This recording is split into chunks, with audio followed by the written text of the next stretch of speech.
Mis amados hermanos, la paz del Señor Jesús sea con cada uno de ustedes. Soy el pastor Marcos Morales para servirle a usted, a su casa, a su familia y a todos aquellos que escuchan este mensaje. Hoy pues quiero decirles que nosotros como miembros del cuerpo de Cristo estamos unidos en un mismo espíritu. Y para mí es una gran bendición poderles comentar algo de la palabra del Señor, lo que es doctrina, enseñanza que viene a través de hace 2000 años atrás. Y me gustaría pues recalcar y exaltar al que nos dejaron esta maravillosa enseñanza para que no nos perdamos en ella a través del tiempo. Algunos ya han estudiado, otros pues están en el proceso del estudio, pero yo quiero hablarte un poquito avanzado acerca de las grandes cosas que Dios hace para enseñarnos a caminar y a serle fieles al Señor. Quiero decirles que en el tiempo pasado, en el principio, en el primer siglo, hubieron muchas contenciones acerca de la palabra. Los apóstoles se mantuvieron siempre unidos, enseñando un mismo propósito, una misma doctrina. Fueron variando a través de los siglos, en el siglo segundo y a finales casi del siglo primero empezaron a haber otras cosas, filosofías que estaban metiendo a causa de algunos contradictores a la palabra del Señor, a lo que los apóstoles escribieron. Queremos pues en este modo de enseñanza, pues decirte que en Israel existieron más o menos, tal vez, unas cuantas variaciones en cuanto a lo que es la enseñanza en el segundo siglo, tercer siglo. En el segundo siglo, pues, empezaron a modificar, porque ustedes saben que cuando los apóstoles murieron, pues, se terminaron muchos de aquellos que mantenían la sustancia de los primeros que predicaron el Evangelio, de los que conocieron al Maestro, los que anduvieron con Él y los que escucharon las palabras del Señor. Yo quiero decirte que en esto se formó primeramente por los apóstoles la doctrina apostólica. La doctrina apostólica fue la única que existió en el principio, después de la muerte de Cristo, que se les enseñó a los apóstoles. Según en Efesios 2:20 dice la palabra: edificaos sobre el fundamento de apóstoles y profetas, siendo Jesucristo la principal piedra del ángulo. Esta palabra es importantísima. Efesios 2:20. El edificio tiene que venir a través de Jesús. No hay otro. Solamente a través de Jesús. En el siglo segundo y en el siglo tercero, se corrompió un poco la palabra del Señor. Se corrompió y anexaron a la palabra del Señor otras ideas o ideologías que confundieron mucho y hasta este tiempo predominan. Una fue Arrio. Arrio empezó a difamar la doctrina pensando que Jesús no tenía divinidad, que Jesús simplemente fue un profeta más, como lo predican ahora los testigos de Jehová, como lo predican la iglesia gnóstica y la iglesia ortodoxa y otras iglesias más, que Jesucristo nada más fue un simple diosecito así minúscula. Entonces ellos lo sacan completamente, así pervirtiendo el derecho del primer siglo.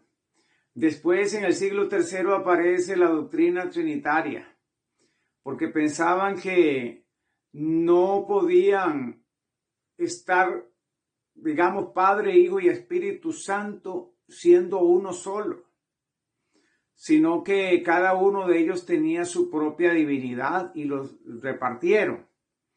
Porque ahora no se le llama Dios, sino se le llaman tres divinas personas. Entonces, esta teología empezó a marcar una gran controversia en el siglo III.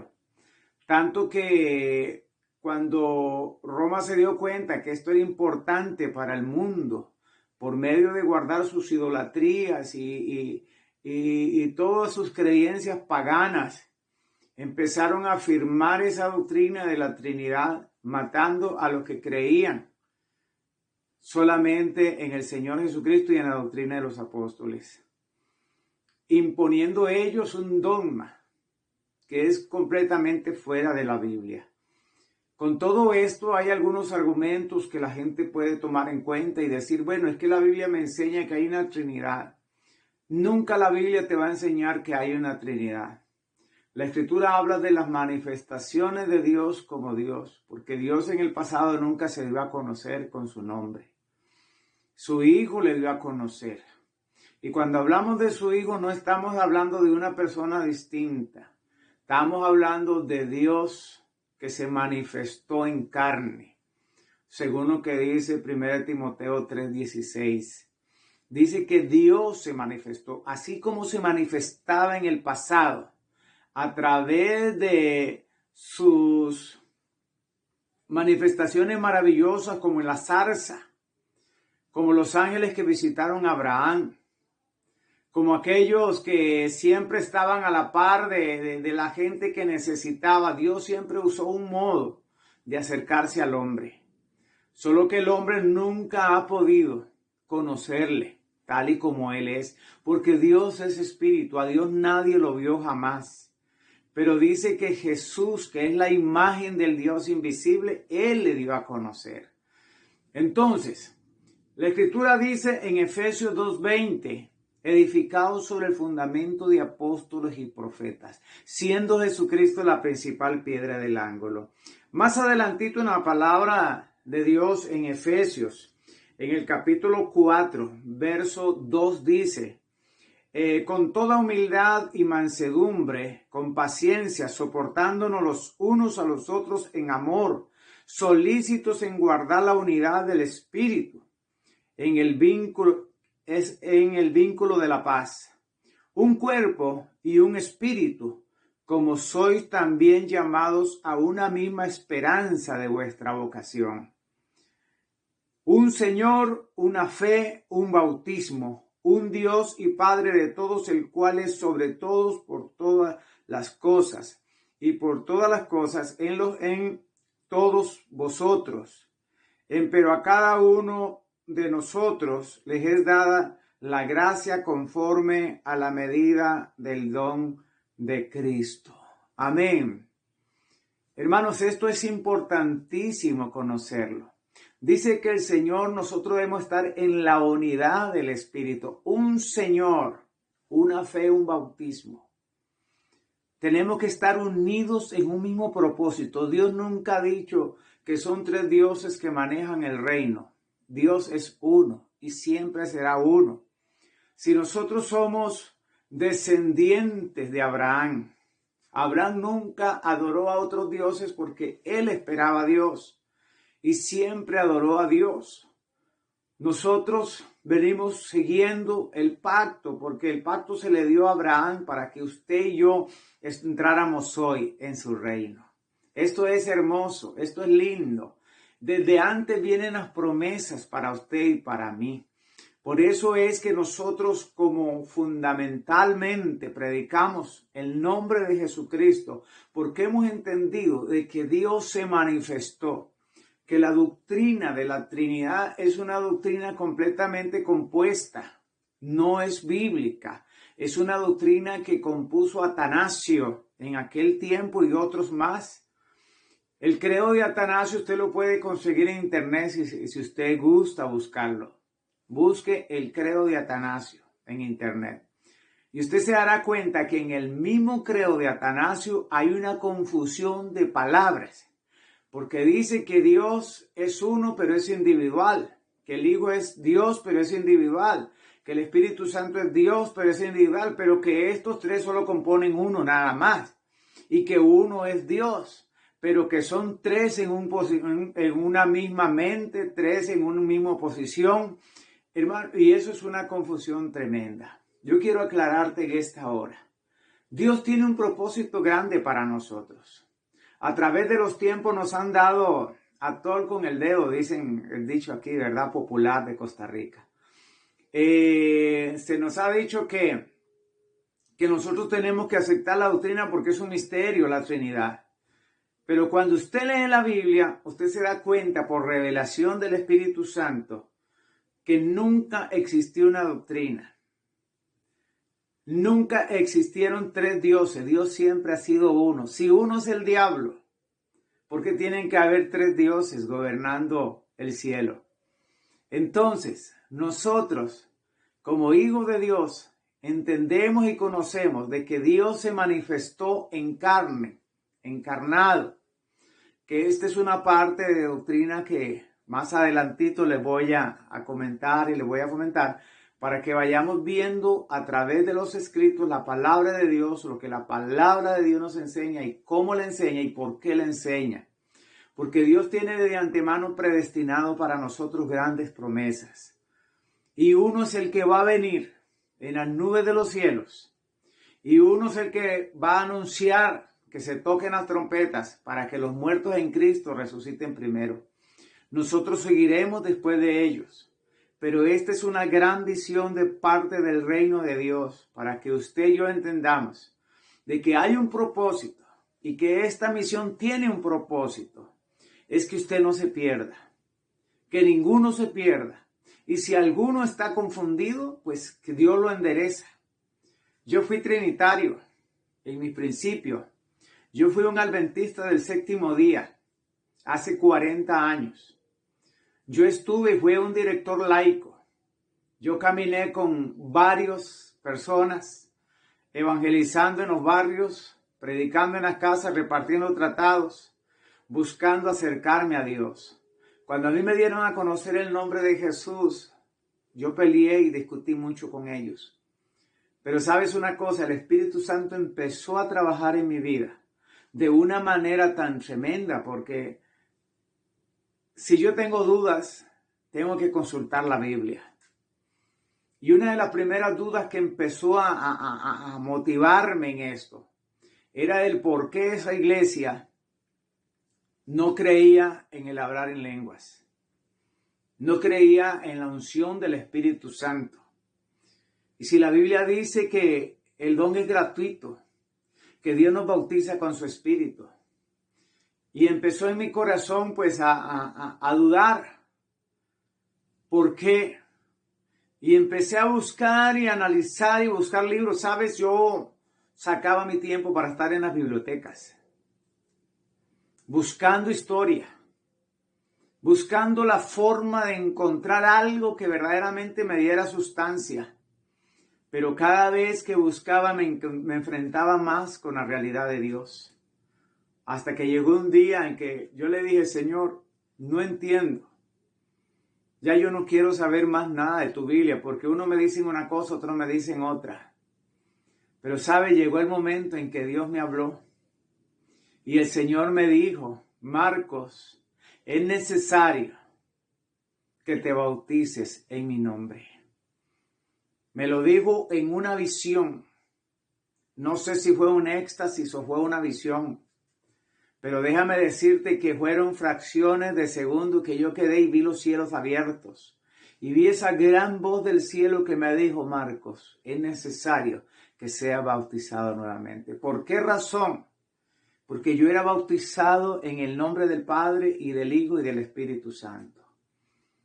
Entonces, como se pronunciaron esos tres títulos que no son nombres, porque Padre no es nombre, ni Hijo es nombre, ni Espíritu Santo es nombre.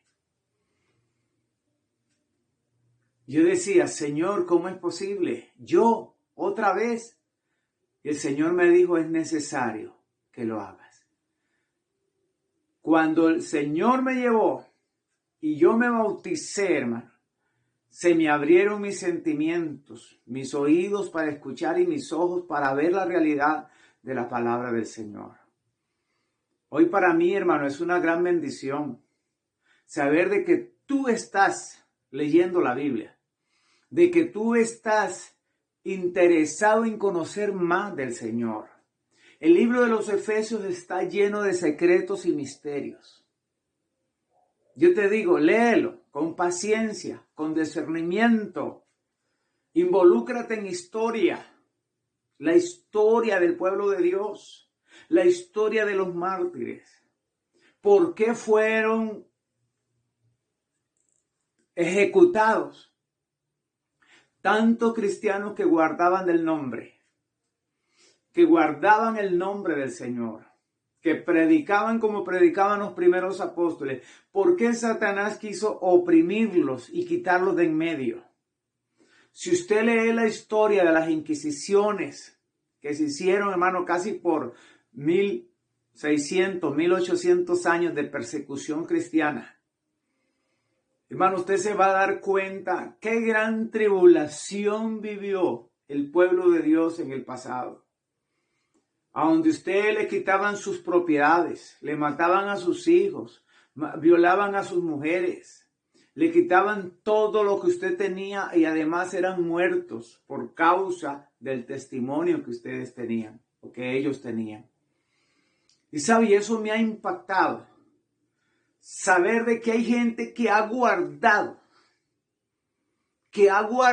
esa fidelidad y hasta el día de hoy.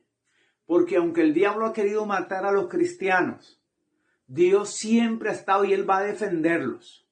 Él siempre va a cuidarlos. Y Dios quiere que hoy nosotros comprendamos la lectura, que no nos aferremos a lo que nos han dicho. Tú tienes que leer, tienes que escudriñar, tú tienes que vivir en la Biblia para conocer más de Dios, para conocer más de lo que Jesús vino a hacer. Esto para mí es esencial. ¿Sabe por qué razón? Porque yo tengo celo de Dios. Y yo quiero mi salvación. Yo no quiero hacer lo que otros dicen que tengo que hacer. Yo quiero hacer lo que Dios me dice que tengo que hacer para que mi alma sea salva. Y Dios tiene grandes promesas para ti y para mí. No podemos cambiar la Biblia. Si decimos que venimos de Israel por la enseñanza y de los judíos, debemos conservar la misma fe, la misma esperanza que tuvieron los antepasados. Debemos conservar la misma esperanza que ellos tuvieron, como la tuvo Abraham. Dice que Abraham no esperaba una ciudad de Israel, como la está hoy en día. Dice que él esperaba una ciudad espiritual, esa Jerusalén espiritual que es la que yo deseo. Yo te invito, amado hermano, amado pastor, escudriña más la Biblia. Escudriñémosla juntos. Hay una porción que te voy a estar dando. Si hay preguntas, házmelo saber. Quizás juntos podemos llegar a entender más parte de esto, alguna parte más de esto. Yo sé que tú tienes conocimiento y que el Espíritu de Dios no te va a mentir ni te va a engañar, porque Él te va a llevar a toda verdad. Necesitamos hombres y mujeres que se fijen a dónde está el motivo de nuestra salvación. ¿Quién es nuestra salvación? Que no hayan indiferencias. Por eso dice aquí que tenemos que estar unidos en el vínculo de la paz, en un cuerpo y un espíritu, como sois también llamados a una misma esperanza de vuestra vocación. Esta vocación que salió de nosotros, recibir al Señor, que el Señor nos recibió a nosotros, esa vocación tiene que permanecer en nuestro espíritu y en nuestro corazón. Por eso dice el verso 5 del capítulo 4 de Efesios, dice, un cuerpo y un espíritu, como sois también llamados a una misma esperanza de vuestra vocación. Un Señor, una fe y un bautismo. Un Señor, no dos ni tres. Un Señor, una fe y un bautismo. Yo te invito para que sigas adelante, amado hermano. Que Dios te bendiga, la paz de Cristo contigo. Nos vemos pronto. Primero el Señor, hermano. Bendiciones.